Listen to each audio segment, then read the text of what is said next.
የሚያስተውለንም አይመስለኝም ቪዲዮ ስንለቅ ቲክቶክ ምንድነው የሚያደርገው መሰላችሁ ወያባት ሂሳብ አምጣል እዛ ጋር ያለው ሰው ይከፍላል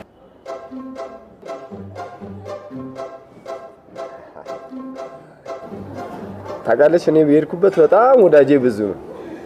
እኔ አንድ ትንሽ ሁላታው ይየለት ይሆናል አሁን በሱ ቤት ብድር መመለስ ነው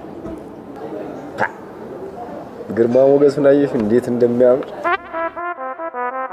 ወይኔ ባለቤቴ ነው ባባ ባለቤታችን ማለት ባለቤቴ አዎ ባለቤቴ ነው እንዴ ቆይ ከቤት አይወጣም ሲል ነበር እንዴ ነው ራስሽ ባለቤትሽን አታውቂው እንዴት እንደመጣ ይሄ ሰላቢ የሆነ ሰውዬ እማ 100 ምን ያልኩት ሰውዬ ነው ማለት ነው ይኸው እዚህም አለ ቤትሽም አለ ባክ የራሱ ጉዳይ